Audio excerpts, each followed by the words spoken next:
네, 금요일입니다. 한 주의 마지막 거래일이기도 하고요. 자, 이분과 함께 정리 제대로 해보도록 하겠습니다. 레몬리서치 김민수 대표 나와주셨습니다. 어서 오십시오. 안녕하십니까. 네, 대표님, 우리 금요일마다 매 맞았다가 오늘은 그래도 오르는 종목의 수가 좀 더 많습니다. 지난주 우리 대표님의 셔츠 덕분이지 않았을까, 그 힘을 받았지 않았을까라는 생각이 있는데 무슨 옷 입고 왔는지 까먹으신 거 아니죠? 그러니까 그렇게 맞고요. 예, 요거 하루 돌려줬다고 마음이 풀릴 수는 없죠. 그렇죠. 네. 사실 이번이 어떻게 보면은 반기 말이기 때문에 어떤 마무리를 지을까도 중요하지만 이제 하반기를 또 어떻게 시작할까도 중요한 부분인지라 오늘 그 관점에서 어떤 섹터를 눈여겨보면 좋을지 이야기 나눠볼게요. 네, 무엇보다 상반기 고생 많으셨습니다. 네. 예, 그리고 하반기는 또 계좌에 볕이 팍 들기를 기원을 하면서 예. 잘 하실 수 있겠죠, 저희. 파이팅입니다. 화이팅입니다. 네, 그래서 상반기 내내 강했는데 하반기도 계속 강할 가능성이 있는 섹터 쪽에서 전력기기 관련된 쪽 이쪽 또 찾아보도록 하겠습니다. 사실 우리 지난주에도 재롱잔치 얘기하면서 네. 굉장했었잖아요. 근데 오늘도 고점을 또 만들었기 때문에 지난주에 힌트 얻으셨던 분들이라면 지금 또 금요일이 또 신이 나는 한 주를 보내셨지 않았나라는 생각도 있습니다. 상반기도 좋았는데 하반기도 좋을 수밖에 없는 이유는 우리가 알고 있는 그 스토리가 훼손되지 않았기 때문일까요? 네, 거기서 이제 플러스 계속 또 뭐가 추가되는 느낌입니다. 네, 거기다가 이제 2분기 실적 나올 때쯤이 됐죠. 그렇게 되면은 2분기에 대한 실적의 실망감이냐 기대감이냐 여전히 기대감이 높습니다. 그런 쪽에서 수출 관련된 데이터들 다음 주 월요일 날 가면 또 나오겠죠. 예, 그와 함께 어느 정도 성과를 이어졌느냐에 따라서 추가적인 변화가 나올 걸로 보여지고 있는데 나왔던 아이디어 그대로입니다. 에너지 부족 사태에서 가장 핵심적인 수혜주가 뭐겠느냐. 물론 가장 중요한 건 에너지 관련된 쪽이죠. 네, 근데 에너지 관련된 쪽은 아직 좀 다분화되어 있습니다. 신재생 할 수도 있고 원자력 할 수도 있고 뭐 아직까지 좀 복잡한 상황 쪽에서 결국에는 뭐가 된다고 하더라도 다 나한테로 모인다라고 하는 전력 설비, 전력기기 이런 쪽들이 부각을 받을 수밖에 없다고 봐야 될 것 같고요. 게다가 또 하나는 한국에서도 우리나라 자체적으로도 반도체 용인 클러스터 네. 여기서도 그때 나왔던 얘기는 반도체를 또 공장, 팹을 짓기 위해서는 전력 필요한 거죠. 근데 전력이 가장 중요한 게 그냥 정전되면 끝입니다. 안 돼요. 예, 단전되면 안 됩니다. 그러다 보니까 안정적인 전력을 공급하기 위한 여러 가지 송배전 관련된 시스템 이것도 정부가 나서서 할 가능성이 있다라고 하다 보니까 그건 또 누가 하겠습니까? 전선 전력기기 이것도 추가적으로 플러스 알파 요인들이 나올 수 있겠죠. 그러다 보니까 이런 수혜 기대감들도 이번 주에 같이 가세됐다 이렇게 봐야 될 것 같습니다. 계속해서 뭐가 자꾸 덧붙여진다. 우리가 알고 있었던 AI발 스토리에 계속해서 뭔가 더해진다라는 점에서 하반기에도 추가 모멘텀은 더 뚱뚱해지고 있다. 이렇게 생각해봐도 좋겠습니다. 근데 그 중심이 변압기인 거잖아요. 네. HD 현대일렉트릭은 진짜 강해요. 네. 그래서 이쪽에서 수출이 계속 나온다라는 걸 알아서 여기까지 주가를 만들었는데 네. 계속해서 그러면 그 주가 움직임이 대장주로서 이어질 수 있다라고도 보시는 거세요? 네, 여전히 대장주의 왕자의 자리를 놓치지 않는 상황들이고 네. 일단 HD 현대일렉트릭 말씀하셨기 때문에 2분기 영업이익 보게 되면 1,200억대 정도, 1,200억대 살짝 넘을 걸로 예상을 하고 있는데 그러니까 지난 분기와 좀 비슷한 걸로 알려져 있습니다. 지난 분기가 워낙 셌기 때문에 그런 흐름들을 이번 분기에도 계속 나올 수 있겠느냐 이게 가장 큰 관건이라고 봐야 될 것 같고요. 이렇게 되면은 HD 현대일렉트릭 지금 밸류를 보게 되면 올해 선행 PR로 25배.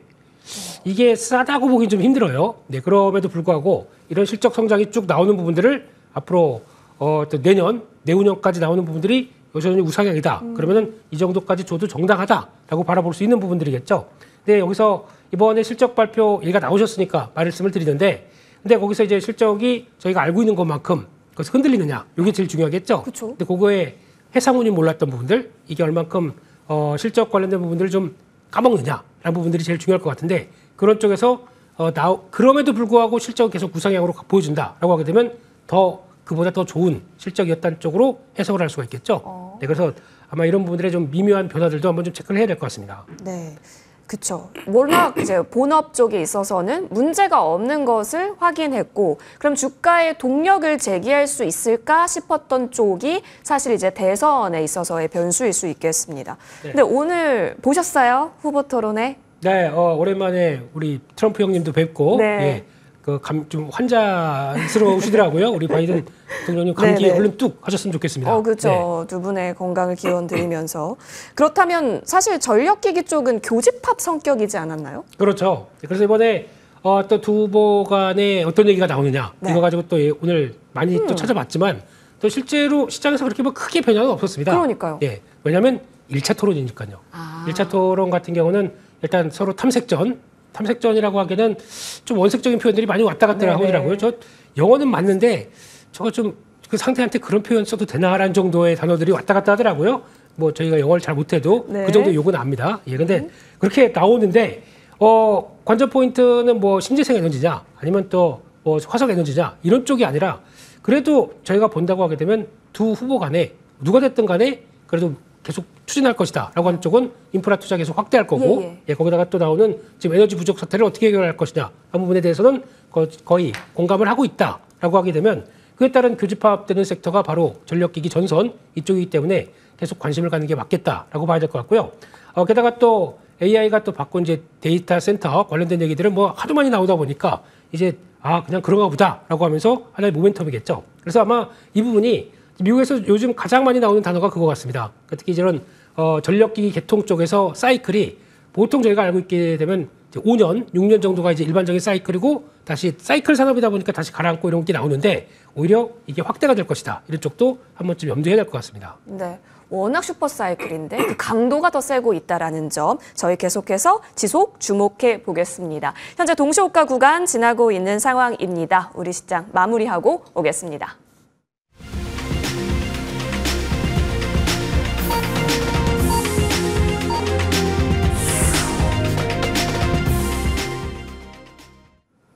이번 주, 이번 달, 그리고 분기, 반기까지 여러분 마무리 함께 하셨고요. 상반기도 대단히 고생 많이 하셨습니다. 사실 상반기 결산을 해보니 외국인 투자자의 수익률이 더 높았다라고 하고 기관은 어느 정도 선방했다라고 표현을 하더라고요. 우리 투자자 여러분에게 있어서도 내가 받은 이 상반기 성적표가 꽤나 긍정적이었기를, 만약에 긍정적이지 못했다면 우리 하반기 노려보는 전략 머니투데이 방송과 함께 챙겨가 보시길 바라는 마음에서 응원 지속적으로 드리겠습니다. 오늘 같은 경우는 사실 개별적인 재료 움직임도 굉장히 컸는데요. 뭐 반도체 장비라든지 뭐 사조 대림과 같은 수산 쪽에 있어서 그리고 해운, 일부 제약바이오 움직임 나왔습니다. 이런 상황 속에서 어떤 마감가 형성했을까요?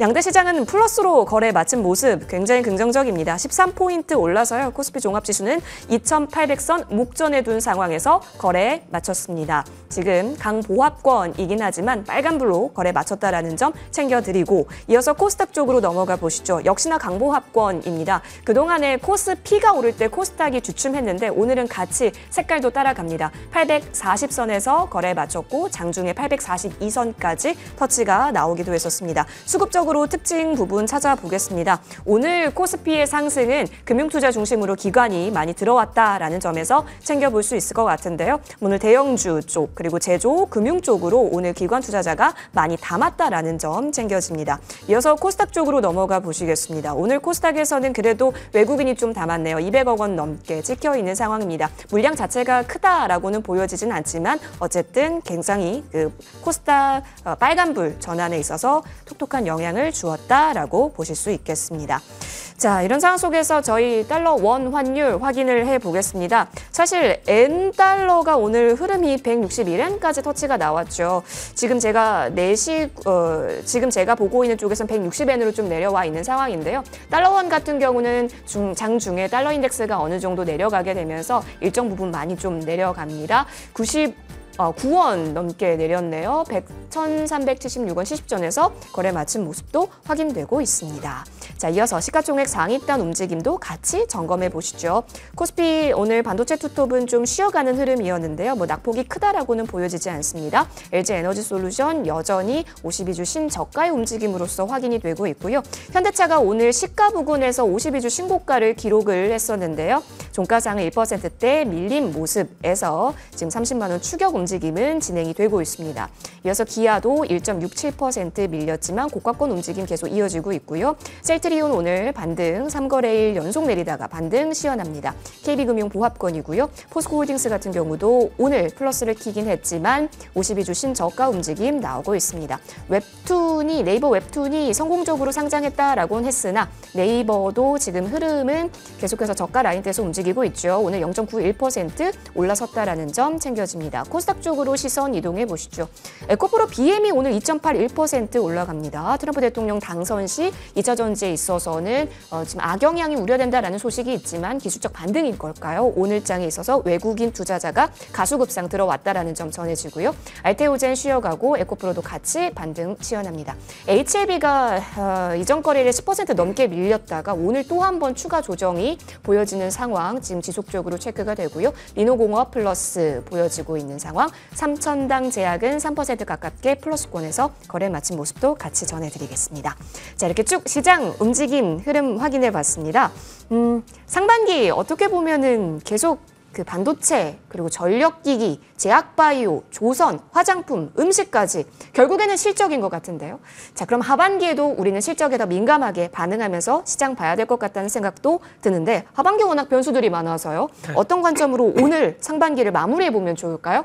네, 일단 치맥하고 주무셔야 될 것 같고요. 치맥이요? 예, 그냥 고생했으니까 나에 대한 위로 한 잔, 이렇게 해야 될 것 같고. 근데 오늘 일단 저 흐름들을 쭉 보다 보니까 상반기 말 끝났는데 환율이 좀 반응을 하네요. 예. 오랜만에 자체적인 흐름인 것 같기도 하고 주변 변수가 그렇게 크지 않은데 환율이 다시 한 1,400원 가면 어떡하나라고 했던 불안감을 많이 덜었다고 봐야 될 것 같고요. 그럼에도 불구하고 외국인들 막판에는 또 주식을 좀 샀네요. 네. 그래서 코스피 코스닥 모두 다 매수가 들어가다 보니까 종가상으로는 그래도 다 샀다, 선물까지 매수를 했다라는 쪽으로 봤을 때 요게 연속성만 있다면 오늘 PC 지표 미국에서 괜찮게만 예상보다 좀 하회로 나와주면 이제 저희 7월은 2,800 위에서 시작을 했으면 좋겠다는 바람으로 봐야 될 것 같고요. 그리고 오늘 보니까 특이한 게 외국인들이 샀던 종목들을 더 사는 경향들이 있네요. 그러다 보니까 좀 탄력성이 컸다. 특히 대표적인 게 방산 쪽 같은 경우 동시효과에서 더 좀 올라오는 모습들을 봤었을 때 오히려 좀 상반기 동안 쭉 샀던 거 더 관리를 하는 모습들로 보여졌다라고 봐야 될 것 같고요. 그렇지만 오늘 뭐 섹터가 뭐가 강했느냐라고 봤을 땐 딱히 뭐라고 얘기할 수가 좀 없는 것 같습니다. 그런 쪽에서 어제도 종목 중심으로 움직임이 좀 더 컸다라고 봐야 될 것 같고요. 그런 차원에서 최근 들어서 또 지금 화장품 반도체 이쪽이 조금 좀 약했다가 오후 들어서 좀 살짝 올라오는 모습도 보이는데 오늘은 섹터에 대한 얘기를 드리기는 좀 어려울 것 같고요. 그런 쪽에서 그래도 그동안에 좀 많이 중소형주 쪽은 진짜 좀 너무하지 않았습니까? 한 달 동안 코스닥 쪽 종목들 같은 경우는 너무 많이 쳐졌기 때문에 이런 부분들에 대한 변화가 어떻게 들어올지. 근데 트리거는 금리겠죠. 금리가 좀 떨어지기 시작하면서 변화가 들어올 수 있기 때문에 그러면 또 그쪽을 또 바라보고 있는 쪽은 네이버 카카오 이런 쪽들이 좀 움직이기 시작하면서 그동안에 좀 쳐졌던 코스닥 종목들도 변화가 나오는지도 한 번쯤 다음 주 계속 체크해야 될 것 같습니다. 네, 그러네요. 말씀해 주신 바와 같이 코스피 시장에서 외국인이 줄곧 팔다가 동초가 구간에서 확 샀습니다. 300억 원 정도 찍혀 있는 상황. 근데 기존에 샀던 영역에서 계속해서 물량을 더 태우는 식으로 들어왔다라는 성격까지 체크해 주셨습니다. 그러면 다시 우리는 본론으로 돌아와서 원래 상반기에 본업 잘하고 있었던 전력기기. 이제 어떤 전략이 좋을까? 너무 높은 건 아닌가에 대한 우려는 어느 정도 불식이 됐죠. 왜냐하면 추가 모멘텀 강도가 있었으니까요. 그렇다면 지금부터 계속 모아가는 전략이 좋을까요? 일단 많이 올랐습니다. 네. 그건 인정을 해야 될 것 같습니다. 그쵸. 그런데 여기서 더 갈 걸 생각해서 베팅을 한다라고 하게 되면 뭐 차트가 이쁘니까 여기서 그냥 딱 이렇게 했다가 돌파하면서 돌파매매 이렇게 사는 것보다는 그게 이게 많이 오른 종목 쪽에서는 오히려 독이 될 수가 있더라고요. 그러니까 갔다가 다시 쉴 수도 있으니까. 그렇죠. 같이 올라온 거 가지고 그거를 다시 압박하면서 내려왔다가 거기서 밑에서 돌아가는 경우가 많다 보니까 일단 그렇게 내 매수 단가를 위쪽으로 막 붙여서 매매하는 건 별로 안 좋겠다라고 봐야 될 것 같고요. 이럴 때는 그냥 많이 올랐다 그러면 기다렸다가 혹시 좀 타이밍을 좀 노리는 게 지금은 어떻게 보면 저희가 좋은 종목 같은 경우는 타이밍이 아니라 종목을 산다고 그러지 않습니까? 근데 이건 지금 타이밍도 좀 결부를 해야 될 것 같습니다. 많이 올라왔기 때문에. 그래서 적어도 많이 올라서 더 갈 것 같은 자리에는 사지 말자. 그게 도움이 안 되더라고요. 오늘 같은 경우도 아침에는 전력기기 관련주들 어제에 이어서 오늘까지 쫙 좋았습니다. 맞아요. 근데 오늘 차트가 이뻐 샀던 분들은 지금 또 고점에서 다 그렇죠. 일부 꼬리가 달렸죠. 그렇죠. 그러다 보니까 또 고민스러울 수밖에 없겠죠. 그렇기 때문에 지금은 진입 단가도 좀 고려해 보면서 섹터가 좋은 건 알겠는데 그렇다고 내가 저 위에 사 있으면은 또 조정한 2주 나오게 되면은 골치 아프지 않습니까? 그렇기 때문에 그런 거 관리해 가면서 일단 또 나올 수 있는 이슈들 또 이제 수출 관련된 동향들 체크하는 게 더 중요할 것 같습니다. 종목과의 밀당이 참 좋아 보여요. 종목이 다 좋지만 그래도 가격에 있어서 단가에 있어서는 밀당 전략 잘 필요해 보이니까요. 단가 너무 높게 사지 말아라 라고 정리를 해보겠습니다. 자, 어떤 종목이 그러면 좋을까요? 약간 천차만별이던데요. 네, 오늘 가장 안 간 종목을 하나 찾아봤습니다. 효성중공업입니다. 이쪽은 오늘 하루 종일 밀려서 거의 저가에 끝났습니다. 너무 궁금했어요. 왜 반응이 없었을까요? 별로 마음에 안 드는, 왜냐하면 사업부가 집중된 게 아니다 보니까 그래서 특히 이제 건설 부분이 있다 보니까 네네네. 2분기 때 또 건설 관련된 쪽에서 어떤 변화가 나올지 좀 불확실한 겁니다. 물론 변압기 쪽은 잘하고 있고요. 네. 그러다 보니까 또 아마 그런 게 영향을 좀 끼치지 않았나 생각이 들고 있고요. 그래도 영업이익은 2분기 때 1,000억대 정도다 보니까 전분기 대비해서 한 100% 늘어날 걸로 보여지고 있는 점, 이 점은 그렇게 나빠진 것 같지는 않거든요. 그렇기 때문에 그러다 보니까 좀 소외되면 오히려 같은 섹터에서 가장 쌉니다. 그럼 변화가 나온다는 거, 밸류가 가장 낮다는 거, 그걸 보게 되면서 아마 어떤 지금 가격대부터 한 30만 원대, 34만 원대 전후에서 어느 정도 지지권 마련하는지 보셨으면 좋겠고요. 그런 차원으로 보게 되면은 지금 아마 다시 어느 정도 회복을 한다라고 하게 되면 지난번 고점 때 보면 한 45만 원대까지는 들어올 수 있을 거라고 보여지고 있고요. 손절가는 32만 원으로 말씀드리겠습니다. 좋습니다. 효성중공업. 지금 전 고점 라인이 46만 9천 원인데요. 일단 45만 원 선까지 상방 열어놓고 확인해 보겠습니다. 추가 전략 간단하게 좀 받아볼게요. 파마리서치가 말씀해 주시고요. 계속 좋아서요. 전 거래일 15만 7,100원으로 역시 고점을 만든 상황입니다. 파마값은 충분히 벌었을 것 같은데요. 예, 그런 드립 좋습니다. 네. 환영이고요. 네. 네. 그래서 연어류 추출물로 파마하는 겁니다. 그쵸. 네, 그렇습니다. 그래서 이 회사 보게 되면은 계속 우상향 쪽으로 나가는데 오늘 같은 날은 또 약간 또 이제 화장품 쪽에 약간 매물 부담이 나오다 보니까 좀 밀렸더라고요. 이럴 때는 또 단기 지지권 어디서 마련하는지 보시고 대응하셔야겠죠. 그래서 아마 지금 조금 만약에 신규로 매수하신다 그러면 지금 당장 말고 오늘날 어떤 또 지지권 만드는 거 보고 추가 대응하시는 게 좋을 것 같다. 이렇게 말씀드리겠습니다. 네, 지지를 어디서 잘 받아가는지 여부가 중요할 것으로 보여집니다. 레몬리서치 김민수 대표와 이번 반기 마무리 함께 해봤습니다. 하반기에 있어서도 여러분에게 기분 좋은 기회들이 늘 있기를 응원하면서요. 머니투데이 방송은 여러분을 응원합니다. 저희는 여기서 물러납니다. 시청해주신 여러분 고맙습니다.